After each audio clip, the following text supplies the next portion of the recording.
Em 1952, um coronel americano chamado Frank Schwabel foi capturado na Coreia.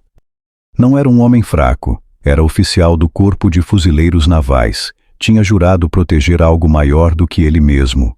Depois de meses de pressão psicológica, ele assinou uma confissão detalhada: nomes, datas, missões, estratégias. Confessou que os Estados Unidos estavam usando armas bacteriológicas contra civis.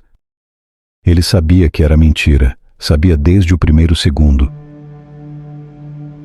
Mas quando lhe perguntaram anos depois como isso foi possível, como um homem pode escrever com as próprias mãos o que sabe ser falso, ele respondeu com uma frase que um psiquiatra holandês chamado Just Mirlu jamais esqueceu.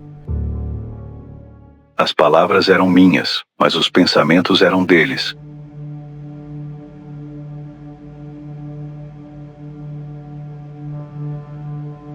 O livro que vamos explorar hoje não é sobre a Guerra Fria, não é sobre totalitarismo soviético ou técnicas de interrogatório, é sobre você. É sobre a pergunta que Mirlu passou a vida tentando responder. Quanto do que você pensa como seus pensamentos é, de fato, seu? Aquele que dita e formula as palavras e frases que usamos, aquele que é mestre da imprensa e do rádio, é mestre da mente. Ele estava na Holanda quando os nazistas invadiram, tratou vítimas de tortura, escapou de uma prisão da Gestapo atravessando a noite, chegou à Inglaterra com pouco mais do que a memória clínica do que tinha visto, e o que ele tinha visto era difícil de aceitar. Homens corajosos que quebravam, revolucionários convictos que se acusavam de crimes que jamais cometeram, resistentes que entregavam companheiros, não por covardia, mas por um processo que Mirlu levou anos tentando entender. O que ele descobriu foi perturbador não por ser exótico, mas por ser banal. A mente humana não precisa de instrumentos de tortura para ceder. Ela precisa de algumas condições específicas, calculadas, aplicadas com paciência. A primeira é o isolamento. Quando você separa um ser humano do contato com outros seres humanos, do atrito, da contradição, da conversa real, a mente começa a dobrar sobre si mesma, não porque ficou fraca, mas porque foi projetada para funcionar em contato com o mundo. Sem esse contato, ela preenche o vácuo com o que estiver disponível. E quem controla o que está disponível, controla o que a mente preenche. A segunda é o cansaço, não necessariamente o cansaço físico. Mirlu descreve algo mais preciso, a exaustão do julgamento crítico. Quando a mente processa estímulos em excesso, ameaças, novidades, controvérsias, urgências, ela eventualmente entra num modo de conservação, para de analisar, começa a aceitar. A terceira, e a mais difícil de admitir, é a necessidade de pertencer. Mirlu era psiquiatra formado pela tradição freudiana, mas tinha aprendido algo que nenhum livro ensinava, que a solidão extrema pode levar um ser humano a abraçar qualquer estrutura de significado que esteja disponível, inclusive e especialmente aquela que o oprime. Existe uma palavra em holandês, gelijkschakeling, que os nazistas usavam. Significa coordenação forçada, a uniformização progressiva do pensamento, não por violência direta, mas por exclusão suave e constante de qualquer voz que destoe. A gente não precisa de nazistas para isso acontecer. Basta um algoritmo com paciência. Mirlu cunhou a palavra que dá título à parte mais importante do livro, mentecídio, do latim mens, mente, e caedere, matar, o assassinato da mente, não da vida, da capacidade de pensar por conta própria. E aqui, Mirlu faz a distinção que torna o livro imperdoável de esquecer. O mentecídio não precisa ser intencional para ser real. Uma cultura pode praticar o mentecídio sem nenhum vilão no comando, sem plano consciente, apenas pela acumulação de pequenas pressões, cada uma inócua, que juntas produzem o mesmo efeito de uma cela de interrogatório. Você consegue nomear 3 ideias importantes que você teve nos últimos 6 meses que vieram de você, não de uma tela, não de um podcast, não de uma notícia, 3 ideias que surgiram no silêncio. A mente aberta para perguntas está aberta para a dissidência. No regime totalitário, a mente curiosa, questionadora e imaginativa precisa ser suprimida. O escravo totalitário só tem permissão de memorizar, de salivar quando o sino toca.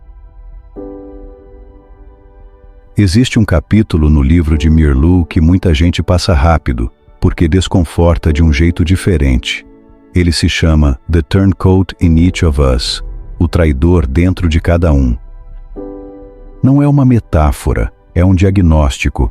Mirlu argumenta que parte de nós, uma parte que a maioria nunca vai examinar com honestidade, tem uma atração secreta pela capitulação, não pela covardia, mas pela paz que vem quando você para de resistir, quando você aceita a versão oficial, quando você deixa de ser um problema.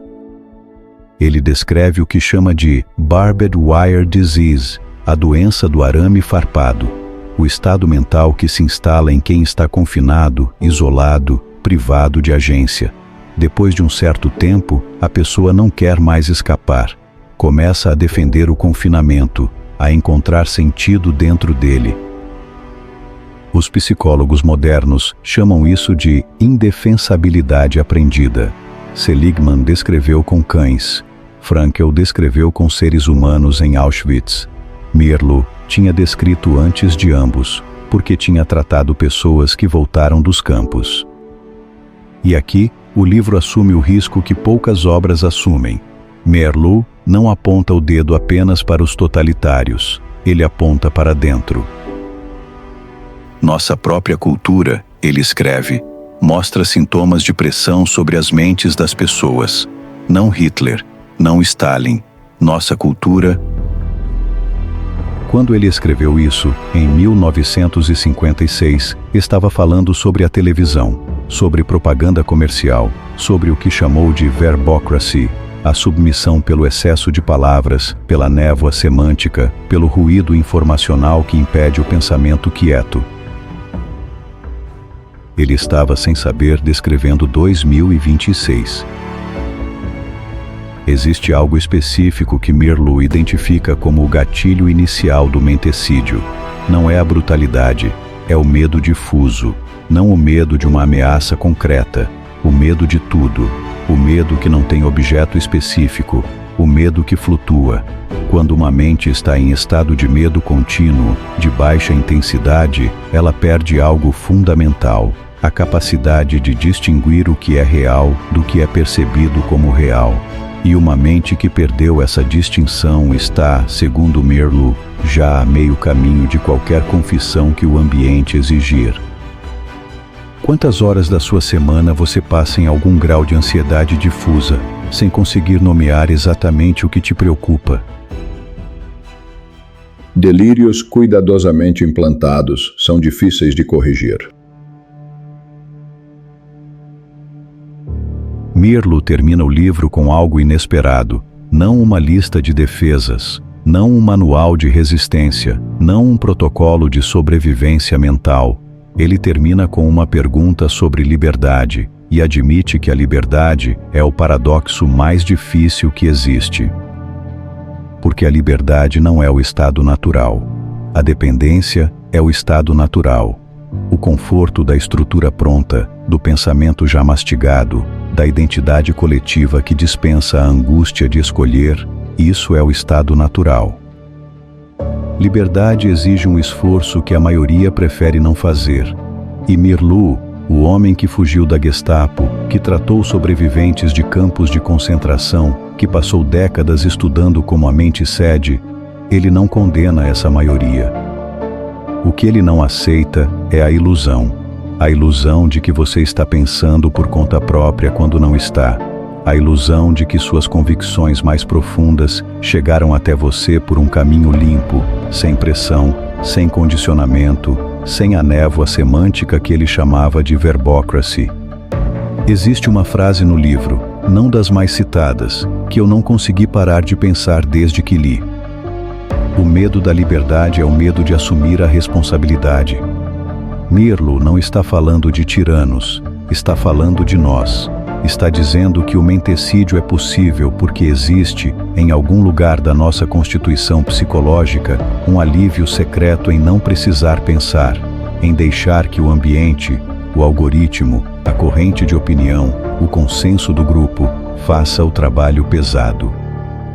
E que qualquer sistema, qualquer um, de qualquer espectro, que descubra onde está esse alívio, vai explorá-lo. A pergunta que Mirlo deixa no livro, e que nenhuma resposta deste vídeo poderia fechar, é esta: quanto de você, hoje, ainda é seu?